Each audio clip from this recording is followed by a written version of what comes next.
visiting Tuckahoe State Park, and I'm here with Ranger Jessica Conley, Ranger Ashlee Reinke. And they are going to give us a tour of the Scales and Tails Aviary today.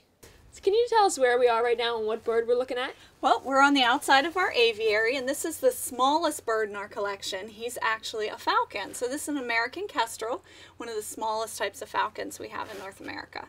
So now we're here at the barred owls. Can you tell us more about them? Sure. The barred owls, like all the animals in our program, are non-releasable. So Scales and Tails uses birds of prey and reptiles that have all been injured or something's happened to them and they can't go back into the wild. So for instance, when you take a look at our barred owl, you notice that the one only has one eye.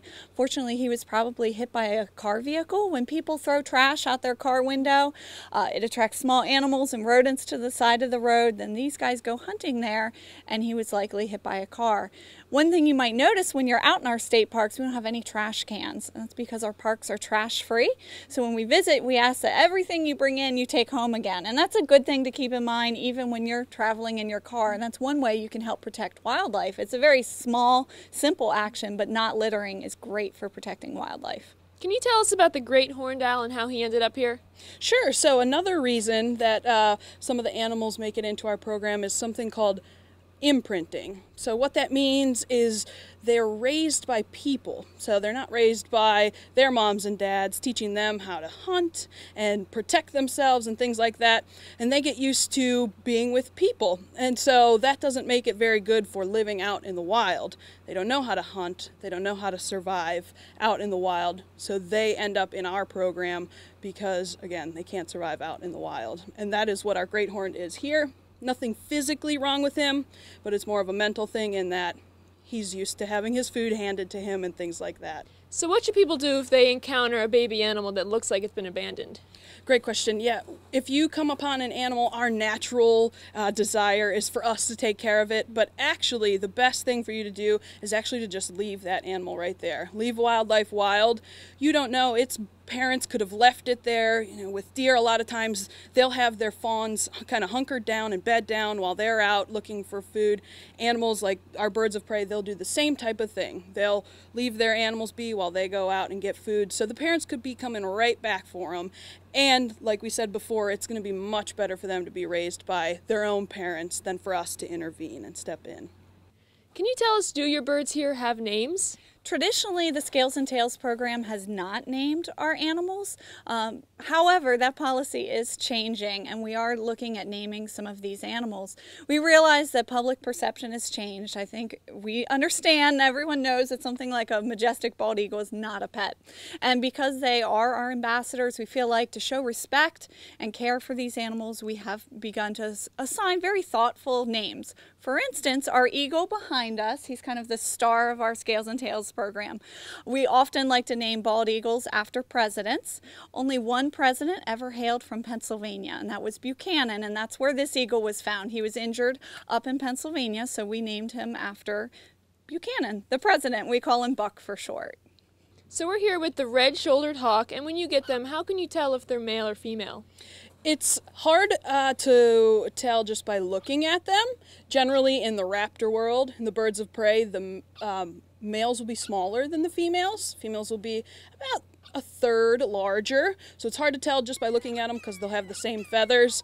Another way that we can tell, and actually with this one, it is a female because she's laid an egg, so that helped us determine that one, yes. If someone's interested in seeing these birds, how can they do that? There's a couple different ways. We can come to you. We go out into schools. We can go to your civic groups, your other community events, things like that.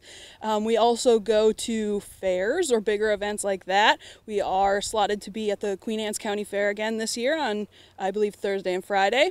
Or we do have a few opportunities that you can come here.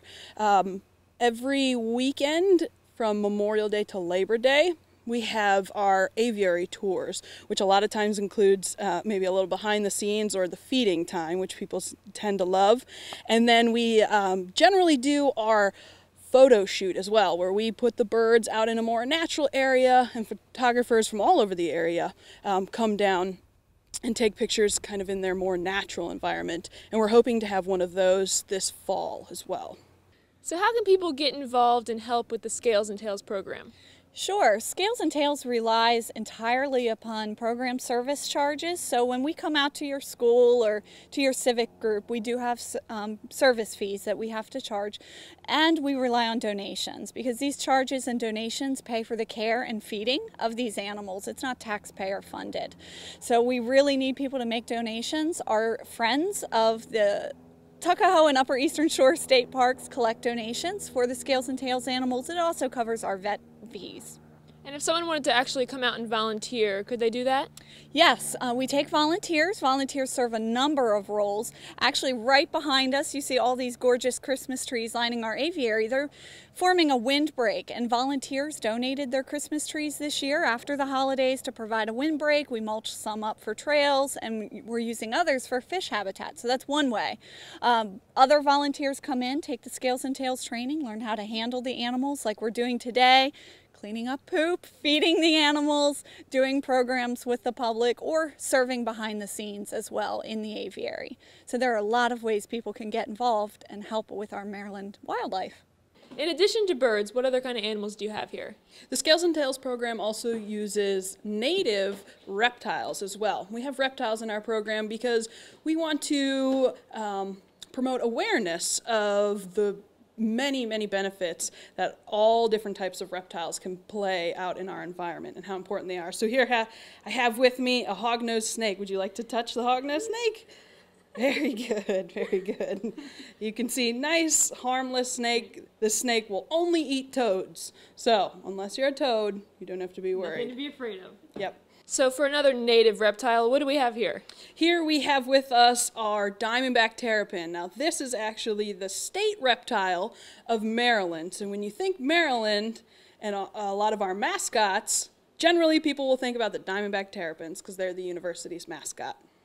Can you tell us about your newest animal here in the program? Yeah, we're very excited. We're one of the few aviaries that has a North American raven. So when you think Maryland, in addition to the Terps, you think ravens, and we're very excited that starting this spring and this summer, our raven will be out doing programs as well, and people can meet a real live North American raven.